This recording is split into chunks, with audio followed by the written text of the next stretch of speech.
মনোবীক্ষণ polyclinic, চিকিৎসার জগতে এক দশক। এখন এখানে সব বিষয়ে ডাক্তারবাবু এক ছাদের তলায়। ফোন করুন 7477799515 এই নম্বরে। রবিবারে বহরমপুরের বাজার মাতাচ্ছে বাংলাদেশের ইলিশ, তবে দাম কিন্তু আকাশ ছোঁয়া। 2000 টাকায় বিক্রি হচ্ছে রূপালী শস্য। বহরমপুর শহরে এবার lifestyle club. Join the arena club at golden retreat. Spa, salon, swimming pool থেকে রেস্টুরেন্ট, লাউঞ্জ বার, জেলার একমাত্র discotheque ignition. Enjoy your quality time with golden retreat. Don't miss. পুজোর আগে বাঙালির পাতে রূপলী শস্য। দীর্ঘ প্রতীক্ষার পর পুজোর আগে ভোজন প্রিয়রা স্বাদ পাচ্ছেন বাংলাদেশের ইলিশের। তবে বহরমপুরে রবিবারের বাজারে ইলিশের পাইকারি দর 1800 থেকে 1900 টাকা কেজি, যা বাজারে বিক্রি হচ্ছে 2000 থেকে 2200 টাকা কেজি দরে। আর ইলিশের ওজন মেরে কেটে 1 কেজি থেকে 1 কেজি 200 বা 300। চাহিদা তুঙ্গে থাকায় খুশি ব্যবসায়ীরা।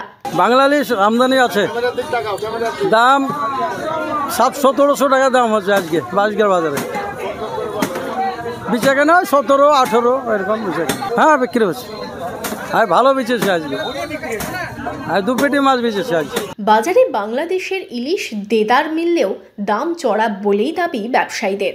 একই রকম বাজার, আগে যা ছিল 2000, 1800, 2200, একই তো বাজার। একটা কী হয়েছে, মাছটা অ্যাভেলেবল দেখতে পাচ্ছি যে বাংলা মাছ আমাদের কাছে আছে, এটাই লাভ হয়েছে।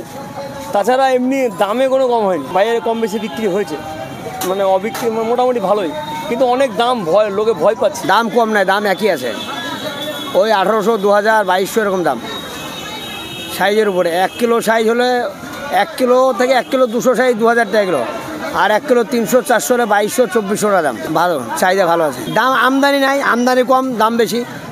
আর সামনে পুজো আসছে, ওই জন্য দামটা বেশি। পুজোর আগে বাজারে পদ্মার ইলিশ আসার খবরে স্বাভাবিকভাবেই খুশির হাওয়া বয়েছিল ভোজন প্রিয় বাঙালির মনে। তবে ইলিশ কিনতে গিয়ে ছ্যাঁকা লাগার জোগান মধ্যবিত্তের। বাংলা ইলিশ পাওয়া যাচ্ছে বাজারে অ্যাভেলেবেল, কিন্তু দামটা অনেক বেশি, মানে সাধ্যের বাইরে। 1 কেজি মানে 2200 টাকা, 2300 টাকা কেজি। সাধারণের পক্ষে তো একটু সমস্যা হচ্ছে, কারণ সবারই তো এটা নাগালের বাইরে, হাতের ধরাছোঁয়ার বাইরে। এটা আমরা তো বাঙালি তো ইলিশ প্রিয়, সবাই ইলিশ পছন্দ করে, কিন্তু এই ইলিশটা এতই দাম বেশি, বাংলার আসল ইলিশটা, যার জন্য আমরা সেই নাগালের মধ্যে নেই এটা। পুজোর আগে বাজারে আরও বাংলাদেশের ইলিশ আসতে পারে, তখন হয়তো দাম কিছুটা কমতেও পারে, আশায় আছেন অনেকেই। বহরমপুর থেকে শুভরাজ সরকারের রিপোর্ট, ইমাজিন কমিউনিটি মিডিয়া।